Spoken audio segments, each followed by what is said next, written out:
Hi guys, how are you today? Hope you are having a beautiful day. Today I will share an update from yesterday's story. If you haven't heard the first part, please check the link in the description. So here's the update, guys. Do you think OP forgave David? Listen till the end to find out, and of course, to hear my insights on the story. Enjoy the story, guys, and don't forget to like and subscribe. And of course, don't forget to leave a comment. A lot of questions were raised in the original post, understandably so. I left out a lot of details because I was in a hurry to get to the point, and as I really needed advice on what to do. Some things, though, I tried to explain in that post itself, but I guess they were lost in translation. I'll get to it, addressing the more urgent questions first. My parents were furious. They were furious with the way David was ignoring me, and my father wanted to go bang on David's parents' door and drag his father by the neck and get some answers. I told him not to, which led to him being mad at me. My mother wanted to hold David responsible and told me that if he didn't want to be a parent, that he'd have to at least help with child support, considering he had no trouble conceiving the child with me. But I was devastated. I didn't go into this subject because, honestly, I thought I didn't have to. But I have money. I was able to afford a decent life for my baby and me while I was in France, and I even got a part-time job at a bookstore while I was there. I didn't want to call David's parents and demand that they tell me where their son had went. I didn't want to barge in and say to his mom, who I adored, that her son had gotten me pregnant and ignored me and all my attempts to reach him. I didn't want David's money. It would hurt too much seeing the man I'd been so in love with, father of the child I already loved more than anything, being forced into doing his share of parenthood by providing child support. I didn't want to do any of that because I'd have to admit to myself that David was really ignoring me, ignoring the existence of our child. I wasn't thinking straight. I was broken. I know I should have handled it better and tried harder, but I was scared out of my mind, and on top of that, I was angry beyond reason. I won't ever be able to properly explain what it felt like to be abandoned by someone I loved and trusted so much. In my mind, he didn't want me. I'd sent countless texts and an email telling him about our kid. It wasn't enough, and that's a mistake that will haunt me for the rest of my life. And believe me when I say that I paid the price. I cried for so long and went through the emotions that waking up with swollen eyes became a normal thing. My first year abroad was pathetic and sad, to tell the truth. My parents stayed with me for the first few weeks, and then they came back. I was in a place where people didn't speak my language, and while I knew French and could read and write properly in it, speaking was a different thing. I'd get nervous and get some things wrong. I made friends with an American girl, but I didn't let her get too close at first. The first time my baby kicked, I was alone. It was a rush of feelings, and I was so happy that this little thing was growing inside of me, and when it clicked that David wasn't there, I cried. I'd cry and talk to my belly and apologize to her, my baby, and promise her I'd be the best mom in the world. When my parents came back to our town, my mother asked me if I was sure that I wanted to do this alone. If I really didn't want to get the justice involved. I told her that I was sure. It was stupid, but it was me at 22 years old, heartbroken and full of pregnancy hormones. I wanted to pretend David didn't exist. I wanted to desperately erase that breakup because if I didn't, I wouldn't be able to properly care for the tiny little human inside of me. I wanted to grow up. I wanted to wake up and have 3 decades of motherhood seared into my brain so I would know exactly what to do and how to behave. There has been some confusion about me trying to reach him, though. After we broke up, we went no contact. He does have Facebook, but I don't. So it was easy to shun him on the internet. I'm very stubborn and proud, and when he left, I decided that was it. He didn't want me, and I'd move on with my life. Except I broke down and gave in and called him once before I knew I was pregnant. He didn't pick up, and I didn't try again until I found out about our baby. Once I found out, I called him like crazy and texted him. I didn't tell him I was pregnant via text because I wanted to do it face to face. I went to his apartment, and that's when I found out, via his roommate, that he had gone on a road trip with Patrick. David and I had been no contact, and I had no idea where in the world he could have gone to. I tried asking his roommate, but he didn't know. I explained in my original post that David and this guy weren't close, and they barely spoke. They just shared an apartment. At this point, I was already pretty hopeless, but as I said, I didn't want to go to his parents and tell them. I wanted to tell David. My mind was David, David, David. I tried to believe that the reason he hadn't been responding to my texts or answering my calls was because he was on the road and the signal was bad. I let myself believe in all the ridiculous theories my mind came up with because I couldn't believe he was really ignoring me. Meanwhile, the day of my trip was close, and I was ready to cancel it if there was a chance David and I could be a family. I couldn't postpone the trip. That wasn't even an option. I wasn't flying out to France for a vacation. I was going there to study. The class would start soon, and I had this opportunity, and I could either take it or leave it. Since David wasn't picking up, I had to keep this trip as my backup plan. I had no way of tracking him down, especially not knowing where he went and refusing to get his parents involved. So I sent him an email telling him about the pregnancy, saying I'd wanted to tell him face to face, but that he left me no other choice. I sent the email because sooner or later he was bound to make a stop somewhere and read it. I sent the email exactly 1 week before my trip. That gave him enough time to read it and call me. He never did. I waited like crazy, to the point my mother would argue with me because I was so miserable. And then I'd hear her crying to my dad in the next room. It's a small town, and people did talk about me. They didn't know I was pregnant, they just knew I left. My parents would call me with updates now and then, and they'd tell me people were asking where I was. My mom would politely answer that I was traveling and leave it at that.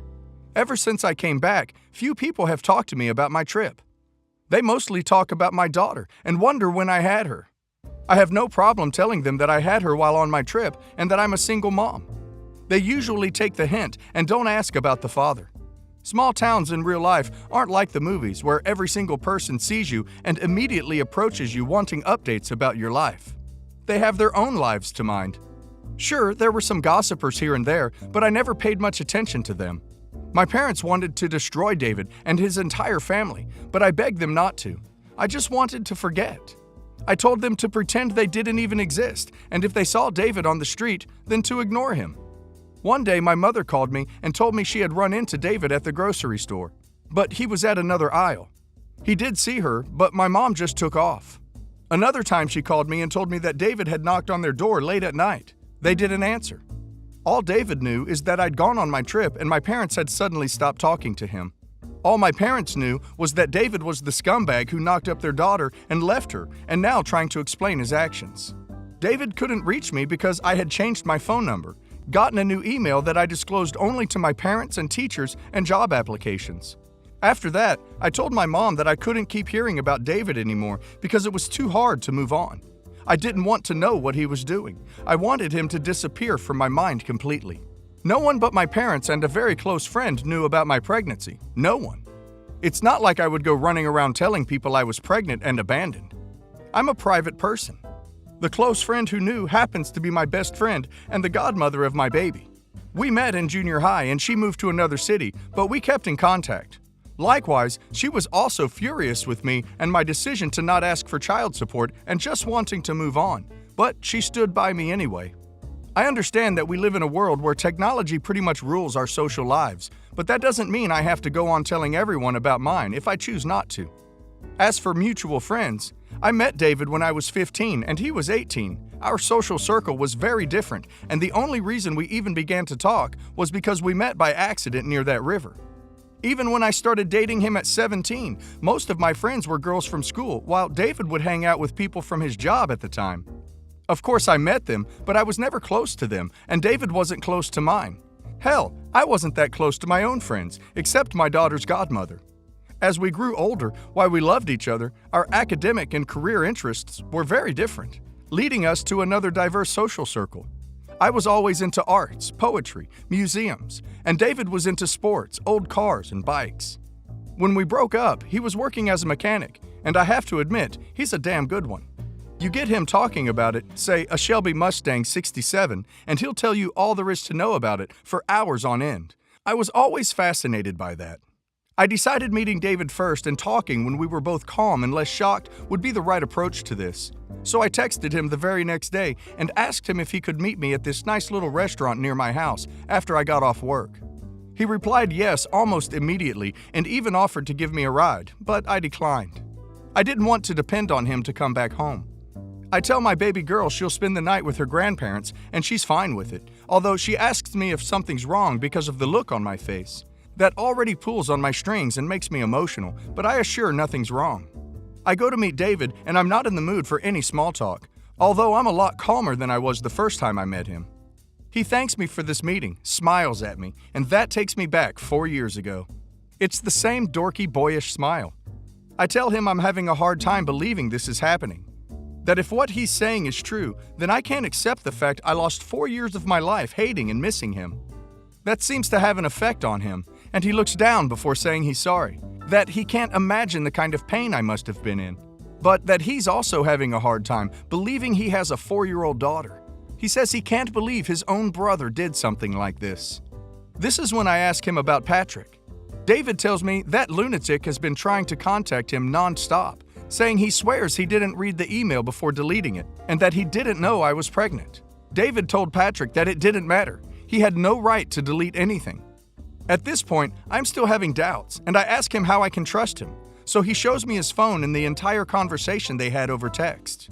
There were phone calls and voice messages that went on and on about how sorry Patrick was. The last conversation, Patrick texted David saying he did a stupid thing out of love. What? Because he missed his brother and thought I was just using David like all W's do. David showed me his response to that, and it read as such. Out of love or not, your mistake cost me 4 years of my life that I could have been with my daughter. I can't and will never forgive you for this. You have some serious problems, and I hope you get treated, but I can't feel anything for you except pity. I don't ever want to see you or contact you again. I read it over and over again, and as I scroll through the messages, I see that he's been ignoring or arguing with his brother since the day I told him about the baby. While he could have easily fabricated all of this, I'm inclined to believe him a lot more now. He tells me ever since that he's been true to his word and has cut his brother once and for all from his life. As soon as it hits me that it's true, I start crying. Not sobbing or anything like that, but I can't help it. David is biting his bottom lip and waiting for me to compose myself. I tell that this is too surreal. I tell him sorry. I tell him that a part of me still hates him. He says he understands. There's a few seconds of silence before I tell him our daughter is amazing. He beams up at that. He asks me how she's like, asks me to tell him everything, and I do. I tell him about everything she does and what she loves and hates. When I tell him that she hates peas, he laughs because he hates them too. He asks me if he can meet her, and I hesitate a little. I tell him there's a lot we need to discuss yet. I ask him if his parents know. He tells me they know he fought with Patrick, but don't know the reason why. He says he thought that was something we should do together. We talk about a lot throughout the entire night, including if we dated or not. We both did. I mean, he had a long-term relationship with a girl that lasted 2 years, but he broke up with her. I only had small flings because I was focused on my studies and I had a baby to look out for and absolutely no time to date seriously or even think about falling in love again. When we're done with dinner, I tell him he can meet our daughter. I can't even describe his reaction properly because it was so sincere. It made my heart melt. He cries. I cry. I'm pretty sure everyone's looking at us, but he thanks me over and over and over. I tell him we'll take it slow and not drop the bomb on her right away, and he agrees with me. I swear I was doing a good job of keeping things between us strictly about our daughter and filling the blanks of our past. But when we were about to leave, he stood too close and told me he still found me the most beautiful girl in the world. He used to tell me that a lot, even when we were just friends at 15 and 18. I smiled at him because I didn't know what else to do and told him we'd meet the next day at my place. The day after, I let him meet our daughter. I introduced her to him as a friend of mine. My baby girl is still, well, a baby. She's very smart and funny, and she likes to talk a lot, but she also likes to spend time playing and doing her own thing. She was very nice to David, who in turn was trying very hard not to cry in front of her. Not from sadness, but he was really emotional. So was I. We had dinner, and I promptly told my daughter to tell David about her favorite things to do, favorite TV shows, and so on. She talked for hours, and David would nod and smile and engage her. At one point, she admitted how much she loves horses, and David just exclaimed that he loved them too, and I laughed because I know that secretly he's afraid of them.